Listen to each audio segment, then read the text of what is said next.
Hi guys, kumusta kayong lahat? What's up? What's up? Kumusta kayong lahat? Kumusta ang buhay-buhay natin? Ngayong araw nga pala guys, ay naisipan namin mag-rides dun lang sa may Daranac Falls. Initially talaga, papunta sana kami ng Infanta Quezon nang mapuntahan sana yung magagandang mga tanawin doon kagaya nung mga ilog. Maraming ilog dun eh. At saka maganda yung view dun. Dahil nga medyo hindi maganda yung panahon na to, so naisipan na lang namin na magdaranac Falls na lang para malapit-lapit lang. Mga 50 kilometers lang naman yan eh, away from Alabang. After nga namin magkita-kita sa may Petron, dyan sa may sitio, so nag-ride out na kami agad. So ito, bandang Taytay na to, SM Taytay na to. Bali pagkalagpas nga namin dito sa SM Taytay na to, dun sa may crossing na, may unexpected na naman na pangyayari na hindi inaasahan. Nasiraan na naman ng motor si Billy John. Hindi ko na lang sinama dito sa video kasi syempre pampahaba din yun. Bali hindi ko nga pala kasama si Mrs. dito kasi unang-una walang magbabante ng mga anak namin. Tapos pangalawa, yun nga medyo masama yung panahon kaya di talaga siya nakasama. So ang takbuhan pala namin dito guys is chill ride lang. Hindi kagaya dati pag nagmotor kami, lalo nung bagong-bago pa yung mga motor namin. Tapos po sasabihin talaga ng mga kasabayan, kamote. Ngayon, ang takbuhan namin guys, na lang, chill ride na lang. 120. Tamang 120 lang kami. 120, alam mo bakit 120? Kasi 60 papunta, 60 rin pabalik. Tamang chill ride lang, ganun lang dapat. So, ang mapapayo ko sa lahat ng mga rider dyan, sa mga nagmumotor, lalong-lalo na sa mga nagmumotor, ingat-ingat palagi sa pagdadrive, lalo yung sa mga sa mga singit-singit. Wag masyadong magsingit-singit guys, baka kakasingit natin makita natin si San Pedro. Alam nyo ba guys, makwento ko lang, nung nasa probinsya pa ako sa amin sa Cebu, gusto ko makapunta ng Maynila. Alam nyo kung bakit? Kasi dun sa amin, sa isla namin, walang matatayog na buildings, walang malalawak na lugar na syudad. Kumbaga dun sa amin, puro tahimik lang. Tapos, as in, probinsya talaga. Tapos, nung andito na ako sa Maynila, sinasabi ko naman na gusto ko nang makapunta ng probinsya ulit kasi napakaingay pala dito. Tapos, kakaiba yung environment. O, sa mga kababata ko dyan na nandito rin sa Maynila, kaway-kaway, shout out. Alam ko makaka-relate kayo kung ano yung nararamdaman ko ngayon. Alam ko pare-pares tayo ng pangarap na makapunta dito ng Maynila. At saka syempre para makaangat-angat sa buhay.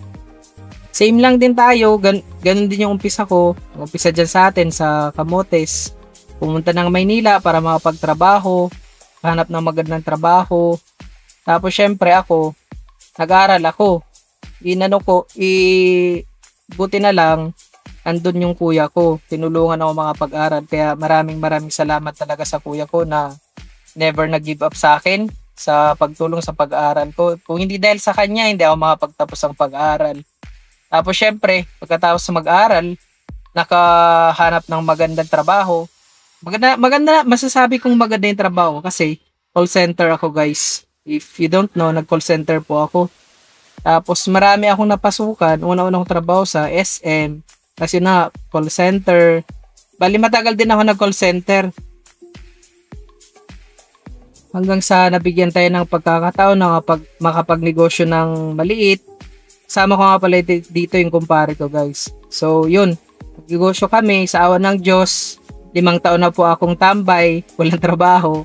Sa awa ng Diyos, basta si God ang bahala sa atin. Siya yung nagpo-provide sa atin palagi. So with that 5 years po, di po ako nagtrabaho na, nag-focus na ako sa aming munting negosyo. Kaya ang maipapayo ko sa inyong lahat diyan na mga nagtatrabaho, mag-ipon kayo ng pangnegosyo kasi sa negosyo at least hawak mo yung sarili mong time, hawak mo yung sarili mong oras para at least kung may gusto kang puntahan, pag meron ka ng budget, makakapunta ka.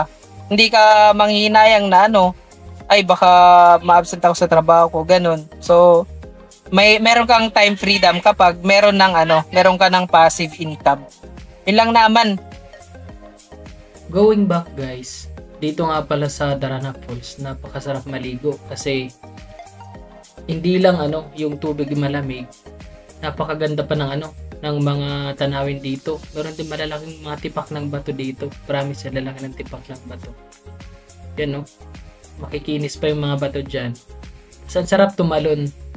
Kung marunong ka lumangoy, mag-enjoy ka talaga dito.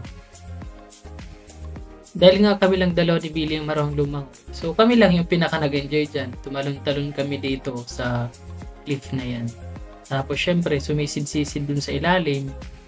So yun talaga kami yung nag-enjoy kasi nga marunong kami lumangoy. Mga kasama kasi namin halos lahat hindi marunong lumangoy. Kumbaga meron lang silang lakas ng loob na mag-swimming sa mga ganyan. Pero di sila marunong lumangoy. At dahil tapos na kami maligo, nag-ride out na kami dyan sa Darana Falls. So, along the way, meron kayong madadaanan dyan sa Pililya. Dadaanan pala namin yung Pililya Windmill. So, itong Pililya Windmill na to guys, dadaanan ko to dati nung nagbabike pa kami. Nagbabike pa ako, pandemic days. Kumbaga, naikot ko yan, yung Laguna Loop buong Laguna. Nag-start kami dyan sa Muntinlupa, tapos inikot namin yan buo. Ganda dyan, maganda dyan sa Pililya Windmill na yan.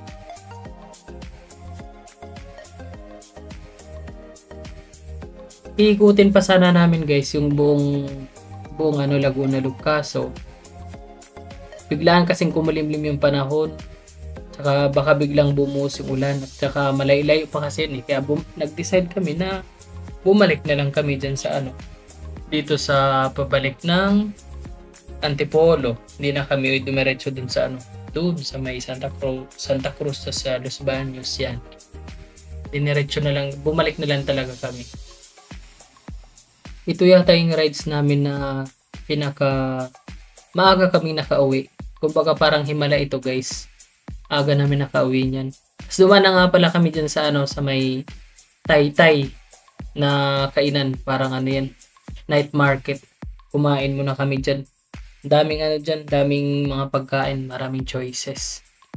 So, yan, kung gusto nyo kumain din dyan sa Taytay, punta lang kayo dyan. Mura lang din naman yung mga pagkain, pero ang hindi ko gusto dyan yung balbakwa. Mukhang masarap lang pero hindi siya worth it guys. Medyo mahal pa naman. Ako naging honest lang ako kasi gusto ko talaga yung balbakwa. Favorite ko yan, dun pa lang sa Cebu. Pero yung lasa niya hindi. Bago ko pala tapusin tong video na to guys, iwanan ko kayo ng isang kasabihan. Habang may buhay, may pag-asa. Huwag na huwag kang susuko. Kasi the moment na sumuko ka, dun ka natalo. So never give up. Never ever give up.